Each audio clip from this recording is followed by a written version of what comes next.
വരുന്ന അബ്ഡോമിനൽ ഡിസ്റ്റൻഷൻ, കീഴ്വായു പോക്ക്, ഛർദ്ദിക്കാൻ വരിക, ഓക്കാനം, വയറ് വേദന, വയറിൽ എന്തെല്ലാമോ അസ്വസ്ഥത, അവിടെയെല്ലാം നീറ്റലുണ്ടാകുക, നെഞ്ചിരിച്ചിലുണ്ടാകുക, നെഞ്ചിന് ബുദ്ധിമുട്ടായിട്ടുണ്ടാകുക, ഗ്യാസ് കയറുക, തലയിൽ മുതൽ താഴെ നഖം വരെയും ഗ്യാസ് കയറുന്ന ആൾക്കാരൊക്കെ ഉണ്ട്. നമുക്കറിയാം, നമുക്ക് പറ്റാത്ത എന്തെങ്കിലും സാധനങ്ങളൊക്കെ ഉള്ളിൽ ചെന്ന് കഴിഞ്ഞിട്ടുണ്ടെങ്കിൽ അത് എന്തെല്ലാം റിയാക്ഷൻ ഉണ്ടാക്കും. നമുക്ക് സ്കിന്നിലൊക്കെ ചൊറിഞ്ഞു കടിക്കുമ്പോൾ തന്നെ അതിൻ്റെ ബുദ്ധിമുട്ട് എന്തുമാത്രമുണ്ട്. ഇതുപോലെ വയറിനുള്ളിൽ, നമ്മുടെ വയറിൻ്റെ എപ്പിത്തീലിയൽ ലൈനിങ്ങിൽ ഒക്കെ ഇങ്ങനെ ചൊറിഞ്ഞു കടിച്ചതുപോലുള്ള ലീഷൻസ് ഉണ്ടായാലോ, അതുപോലെ അൾസേഴ്സ് ഉണ്ടായെന്നാലോ, ഈ പറയുന്ന നീറ്റിലൊക്കെ എങ്ങനെയാണ് ഉണ്ടാവുക? നമുക്ക് കയ്യിലുണ്ടാകുന്ന നീറ്റിൽ പോലെ ആയിരിക്കത്തില്ല വയറിനുള്ളിലുണ്ടാകുന്ന നീറ്റിലും ഗ്യാസും പുകച്ചിലുമൊക്കെ അത് ചിലപ്പോൾ മറ്റേതെങ്കിലും ഒരു തരത്തിലായിരിക്കും.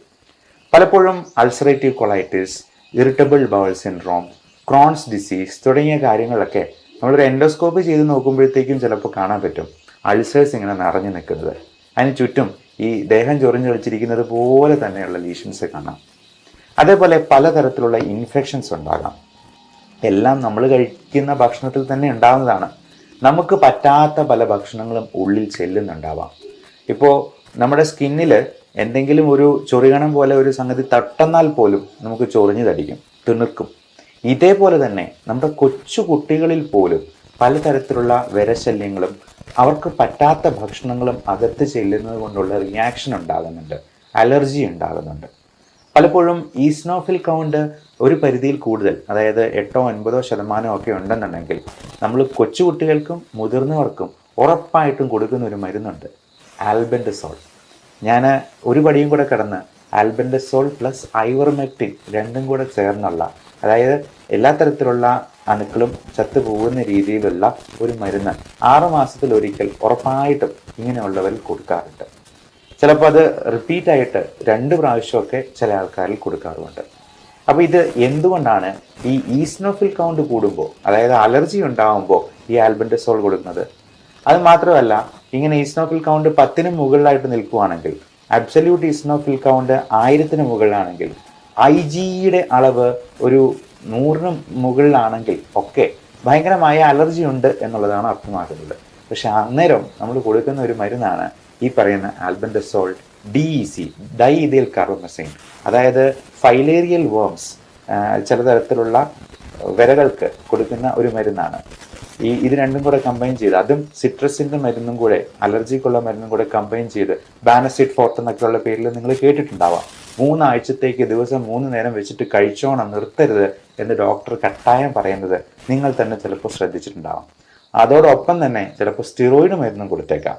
അപ്പോൾ ഈ പറയുന്ന അലർജിയും ഇത്തരത്തിലുള്ള വയറിൻ്റെ ഇൻഫെക്ഷൻസും വയറ് സംബന്ധമായിട്ടുള്ള ഗ്യാസ് പ്രോബ്ലംസും ഒക്കെ തമ്മിൽ അലർജിപരമായ ഭക്ഷണത്തിലുള്ള ഇൻടോളറൻസുമായിട്ട് അഭേദ്യമായ ബന്ധമുണ്ട് എന്നുള്ളതാണ് നമ്മൾ ഇതിൽ നിന്നും മനസ്സിലാക്കേണ്ടത്.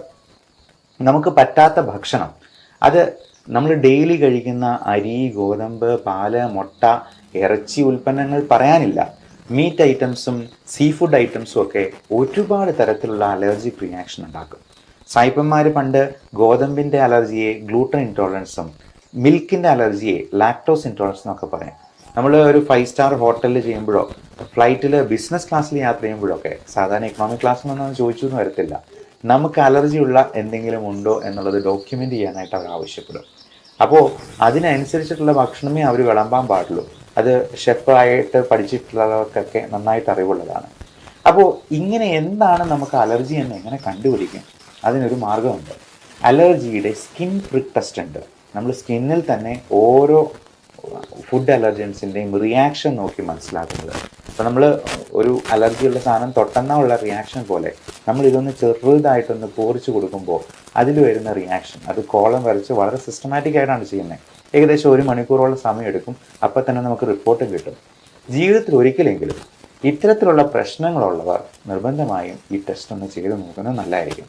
അങ്ങനെ കണ്ടുപിടിച്ചെന്നാൽ നമുക്കതിൽ ഒഴിവാക്കാൻ പറ്റാത്ത സംഗതികൾക്ക് ഇമ്മ്യൂണോതെറാപ്പി എന്ന് പറയുന്ന ഒരു ട്രീറ്റ്മെൻറ്റ് വഴി ഇതിന് നമുക്ക് പൂർണ്ണമായിട്ടുള്ള വിമോചനം സാധ്യമാണ്. പഠനങ്ങൾ പറയുന്നത് 92% എഫിക്കസിയാണ് ഇതിന്. അത് കൊച്ചു കുട്ടികൾ മുതൽ പ്രായമായവർക്ക്, അത് ഒത്തിരി പ്രായമാകുന്നതിന് മുമ്പ് ചെയ്യുന്നാൽ ഏറ്റവും നല്ലത്. കാരണം ഇതുപോലെ ഒരുപാട് അലർജിക് റിയാക്ഷൻ ഉണ്ടായി അതിൻ്റെ ഡീസെൻസിറ്റൈസ് ചെയ്യുന്നത് വളരെ ദുഷ്കരമാകുന്ന ഒരു പ്രായത്തിൽ അത് ചെയ്യുന്നതുകൊണ്ട് ഈ പറയുന്ന റിസൾട്ട് നമുക്ക് കിട്ടിക്കൊള്ളണമെന്നില്ല. അതുകൊണ്ട് ഇങ്ങനെയുള്ള കാര്യങ്ങളെക്കുറിച്ച് നമ്മൾ മനസ്സിലാക്കുക. അടുത്ത കാര്യം, നമ്മൾ ഈ പറയുന്ന ദുഷ്കർ അല്ലെങ്കിൽ ഈ ജീർണിച്ചതും വേസ്റ്റ് ആയിട്ടുള്ളതുമൊക്കെ പുറന്തള്ളാനായിട്ട് നമ്മൾ ഭക്ഷണത്തിൽ ശ്രദ്ധിക്കേണ്ട, നമ്മുടെ ലൈഫ് സ്റ്റൈലിൽ മോഡിഫൈ ചെയ്യേണ്ടത് എന്തൊക്കെയാണ് എന്നുള്ളത് മനസ്സിലാക്കിയിരിക്കുക.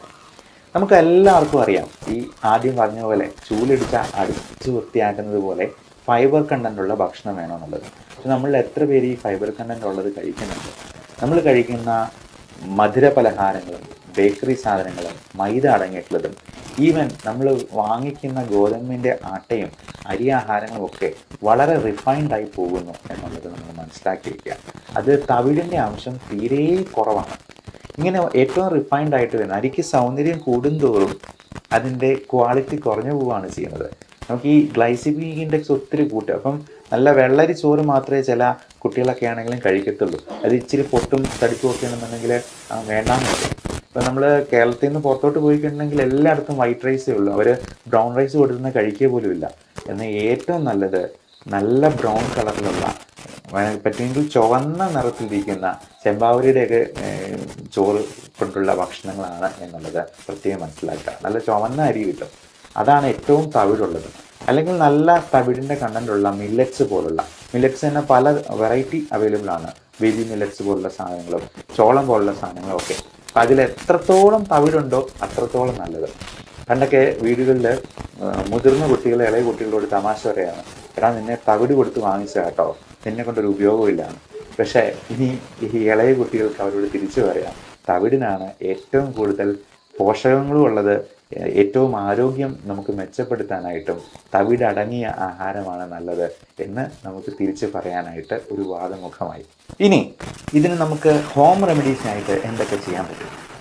ഏറ്റവും നല്ല ഒരു ഹോം റെമഡി പറയാം. ഉലുവ എന്ന് പറയുന്ന സാധനമുണ്ടല്ലോ, ഈ ഉലുവ മോരും വെള്ളത്തിൽ അരച്ച് ചേർത്തിട്ട് അങ്ങ് കുടിക്കുക.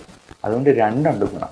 ഉലുവ അടങ്ങിയിട്ടുള്ളത് കൊണ്ട് അതിന് നല്ല ഫൈബർ കണ്ടൻ്റ് ഉണ്ട്, കൂടാതെ അത് ദഹനത്തിന് വളരെയധികം സഹായിക്കുന്നതാണ്. രണ്ട്, ഈ മോരും വെള്ളത്തിന് നല്ല ലാക്റ്റിക് ആസിഡ് ബാസിലസ് ഉണ്ട്. ഈ പ്രീ ആൻഡ് പ്രോബയോട്ടിക്സ് എന്ന് പറയുന്ന കാറ്റഗറിയിലുള്ള കുറച്ച് ഗട്ട് ബാക്ടീരിയ ഉണ്ട്. അതായത് നമ്മുടെ ഇൻഡസ്ട്രിയിലെ നമ്മുടെ സുഹൃത്തുക്കളായിട്ടുള്ള ചില അണുക്കളുണ്ട്. അവന്മാരൊക്കെ പലപ്പോഴും നമ്മുടെ അശ്രദ്ധ കൊണ്ട് ചത്തുപോകുന്നുണ്ട്. പക്ഷേ നമുക്ക് ഇവന്മാരെയൊക്കെ വേണം. കാരണം ഇതെല്ലാം നല്ല രീതിയിൽ പുറന്തള്ളാനായിട്ടും ദഹനം സഹായിക്കാനായിട്ടും ഇവന്മാരെ വേണം.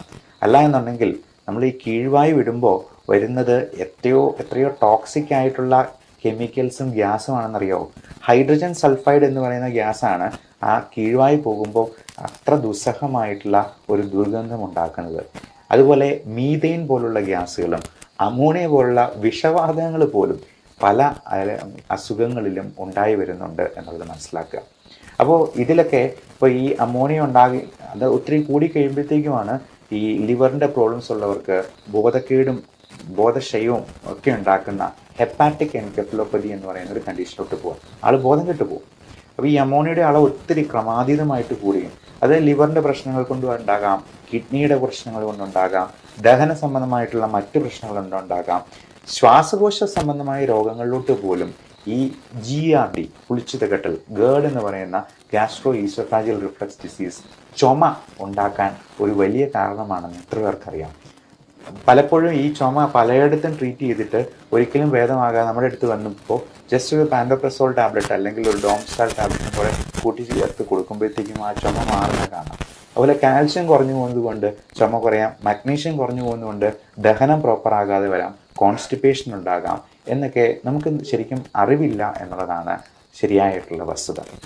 അപ്പോൾ മഗ്നീഷ്യം കണ്ടൻറ്റ് കൂടുതലുള്ള ഭക്ഷണങ്ങൾ കഴിക്കുന്നതിനോടൊപ്പം തന്നെ അതിനെ കുറച്ച് കളയുന്ന സ്ട്രെസ് ഫാക്ടറും സ്മോക്കിങ്ങും പിന്നെ നമ്മുടെ ഭക്ഷണത്തിലുള്ള പലതരത്തിലും ഈ ബെവറേജസ് പോലുള്ള ആൽക്കഹോൾ പോലുള്ള സാധനങ്ങൾ, കോഫി ഒത്തിരി കുടിക്കുന്നതൊക്കെ നമ്മൾ ഈ മഗ്നീഷ്യത്തെ കുറച്ച് കളയേണ്ടി വരും. പലപ്പോഴും ഈ ഉറക്കമില്ലായ്മയൊക്കെ തന്നെ മഗ്നീഷ്യവും കാൽഷ്യവും കുറച്ച് പോകാനായിട്ടും വൈറ്റമിൻ D3യുടെ അളവ് കുറഞ്ഞു പോകാനും ഇത് തന്നെ പലതരത്തിലുള്ള സ്ട്രെസ് ഫാക്ടർ ഇൻഡ്യൂസ്ഡ് ആയിട്ടുള്ള ഗ്യാസ്ട്രൈറ്റിസും ഉണ്ടാക്കും. അപ്പം നമുക്കറിയാം ഈ നമ്മുടെ പിള്ളേർക്കൊക്കെ പരീക്ഷയുടെ പോകുന്ന അന്ന് ദിവസം രാവിലെ ചിലപ്പോൾ വയറ്റ് ഒഴിച്ചിലും ചിലപ്പോൾ കോൺസ്റ്റിപ്പേഷനും ഛർദിയും ഒക്കെ ആകുന്നത് ഈ സ്ട്രെസ് ഇൻഡ്യൂസ്ഡ് ഗ്യാസ്ട്രൈറ്റിസിൻ്റെ ഭാഗമാണ്. അതിൽ നിന്ന് തന്നെ ശ്വാസമുട്ടലും ചുമയും കൂടി ഉണ്ടാകും എന്ന് പറഞ്ഞാൽ അത് എത്ര ഭീകരമായിട്ടുള്ള അവസ്ഥയായിരിക്കും. അതേപോലെ ഈ കീഴ്വായി പോകുന്നത് അത് ശബ്ദത്തോടു കൂടിയോ ശബ്ദമില്ലാതെയോ ഒക്കെ പോയേക്കാം. അതിൽ ഈ ഹൈഡ്രജൻ സൾഫൈഡ് എന്ന് പറയുന്ന ഗ്യാസ്, അത് ചീഞ്ഞ മുട്ടയുടെ ഉള്ളിൽ നിന്ന് വരുന്ന ഗ്യാസാണ്. അതുപോലുള്ള സാധനങ്ങൾ നമ്മുടെ വയറിനുള്ളിൽ കെട്ടിക്കിടക്കുന്നുണ്ട് എന്നുള്ളത് നമ്മൾ അപ്പോഴേ മനസ്സിലാക്കിക്കൊള്ളണം. ഇതിന് പലതരത്തിലുള്ള മരുന്നുകൾ നമ്മൾ മോഡേൺ മെഡിസിൻ തന്നെ കൊടുക്കാറുണ്ട്. അത് പലപ്പോഴും മരുന്നുകളല്ല. ഇപ്പോൾ നമുക്ക് ഹോം റെമഡീസ് ആയിട്ട് കൊടുക്കാവുന്ന പലതരത്തിലുള്ള കാസ്റ്റർ ഓയിൽ, ആവണക്കെണ്ണ പോലുള്ള സാധനങ്ങളുണ്ട്. നല്ല ഫാറ്റ് പ്രദാനം ചെയ്യുന്ന, ഗുഡ് കൊളസ്ട്രോൾ ബാഡ് കൊളസ്ട്രോൾ രണ്ടാണെന്നറിയാം. നല്ല രീതിയിലുള്ള ഫാറ്റ് പ്രദാനം ചെയ്യുന്ന പലതരത്തിലുള്ള എണ്ണകളുണ്ട്. ഇപ്പം വെളിച്ചെണ്ണയാണെങ്കിലും നല്ല വെളിച്ചെണ്ണ ഉപയോഗിക്കുന്നത്, നമുക്ക് തന്നെ ചക്കിലാട്ടി എടുക്കുന്ന വെളിച്ചെണ്ണയാണെങ്കിൽ ഏറെ നല്ലത്. അതേപോലെ നമുക്ക് ഈ ഒലീവ് ഓയിൽ പോലുള്ള സാധനങ്ങൾ, നമുക്ക് എണ്ണ ഉപയോഗിക്കുമ്പോൾ ഏറ്റവും ശുദ്ധമായതും ആയിട്ടുള്ള എണ്ണ നമ്മൾ മാറി മാറി ഉപയോഗിക്കാനായിട്ട് ശ്രദ്ധിക്കുക. അപ്പോൾ ഇതെല്ലാം നമ്മുടെ ഈ വയറിൻ്റെ പ്രശ്നങ്ങൾ മാറാനായിട്ടും ഒത്തിരി സഹായിക്കുന്നതാണ്. അതേപോലെ നല്ല ഫ്രൂട്ട്സ് അധികം മധുരമില്ലാത്ത കഴിക്കാനായിട്ട് നോക്കുക. അപ്പം മധുരത്തിൽ അടങ്ങിയിരിക്കുന്ന ഫ്രക്ടോസ് എന്ന് പറയുന്ന കണ്ടന്റ് തന്നെ ലിവറിനെ ചിലപ്പോൾ കൂടുതൽ അപകടകരമായിരിക്കാം. അതായത് മധുരമുള്ള പഴങ്ങളായിട്ടുള്ള മാങ്ങപ്പഴത്തിലും ചക്കപ്പഴത്തിലും അതുപോലെ ചെറുപഴത്തിലാണെങ്കിലും ഒരുപാട് ഫ്രക്ടോസ് അടങ്ങിയിട്ടുള്ളതാണെങ്കിൽ അത് ചിലപ്പോൾ ലിവറിൻ്റെ സിറോസിസിലേക്ക് തന്നെ കാരണമാക്കാം എന്നുള്ളത് പ്രത്യേകം മനസ്സിലാക്കുക. ഡയബറ്റിക് ആയിട്ടുള്ള രോഗികൾക്ക് ഇത് കഴിക്കുന്ന ഷുഗർ കൂടുകയും ചെയ്യും. എന്നാൽ നമ്മൾ ഈ കോൺസ്റ്റിപ്പേഷൻ റിലീവ് ചെയ്യാൻ കൊടുക്കുന്ന ലാക്ടലോസ് എന്ന് പറയുന്നൊരു മരുന്നുണ്ട്. അപ്പോൾ ഈ ലാക്ടലോസ് ഒരു സിറപ്പായിട്ടാണ് കൊടുക്കുക. ഈ സിറപ്പിന് മധുരമുണ്ടെങ്കിലും അത് ഈ ഗ്ലൈസിമിക് ഇൻഡെക്സ് കൂട്ടുന്നതല്ല, അതായത് ഷുഗർ ലെവൽ കൂട്ടാത്ത രീതിയിലുള്ള മരുന്നാണ്. ഇനി അതിൽ നിന്നില്ലെങ്കിൽ പലപ്പോഴും പല എനിമ കൊടുക്കാറുണ്ട്. അത് ഇത്രയേ ഉള്ളൂ, എനിമ ചെയ്യുന്നത് ഇത്രയേ ഉള്ളൂ. നമ്മുടെ കുടലിൻ്റെ ബാക്കി ഭാഗത്തു നിന്നും വെള്ളം സ്വല്പം കൂടി വലിച്ചെടുത്ത് ആ മലത്തിന് സ്വല്പം കൂടി ഹൈഡ്രേഷൻ കൊടുക്കും. അതായത് ഫ്ലൂയിഡുള്ള ഉണങ്ങി വരണ്ടിരിക്കുന്ന മലത്തിന് പകരം കുറച്ചുകൂടി വെള്ളം ചേർത്തിട്ട് അത് പുറത്തേക്ക് പോകാനായിട്ട് കൂടുതൽ സഹായിക്കും. ഇത് വലിയ കെമിക്കലൊന്നുമല്ല നമ്മൾ ഉള്ളിലോട്ട് ഇനിമ വയ്ക്കുമ്പോഴത്തേക്കും കേട്ടുന്നത്. ഇനി അതല്ലെങ്കിൽ സപ്പോസിറ്ററി ആയിട്ടുള്ള മരുന്നുകളുണ്ട്. ഇതിൻ്റെയൊക്കെ ആക്ഷൻ ഇങ്ങനെയാണ്: നമ്മുടെ ബവൽ മൂവ്മെൻറ്റ്സ് കുറച്ചുകൂടി നന്നാക്കുക, അപ്പോൾ ഫൈബർ കണ്ടൻറ്റ് കൂട്ടുക. പലപ്പോഴും ഫൈബർ കണ്ടൻ്റ് ആയിട്ടുള്ള സാധനങ്ങൾ നമ്മൾ പൊടിയായിട്ടോ ഒക്കെ കഴിക്കാനായിട്ട് പറയും. അപ്പോൾ ഇതൊക്കെ ഗുളിക രൂപത്തിൽ ഇരുന്നെന്ന് വെച്ചിട്ട് ഇതൊന്നും വലിയ കെമിക്കലാണ് എന്ന് തെറ്റിദ്ധരിക്കരുത്. പലപ്പോഴും പല ആൾക്കാരും അയ്യോ ഇംഗ്ലീഷ് മരുന്നുകൾ മൊത്തം അപകടമാണ്, മൊത്തം പ്രശ്നങ്ങൾ ഉണ്ടാക്കും, സൈഡ് ഇഫക്റ്റ് ഉണ്ടാക്കും എന്നെല്ലാം പറയുന്ന ആൾക്കാരുണ്ട്. പക്ഷേ നമ്മളിത് ഗുളിക രൂപത്തിൽ കഴിക്കുന്നു എന്ന് കരുതി അതിനകത്ത് മൊത്തം കെമിക്കൽസ് ആണെന്ന് ധരിക്കരുത്. ഇതെല്ലാം പലപ്പോഴും പ്ലാന്റ് പ്രോഡക്ട്സിൽ നിന്നുണ്ടാക്കുന്ന മരുന്നുകൾ തന്നെയാണ്.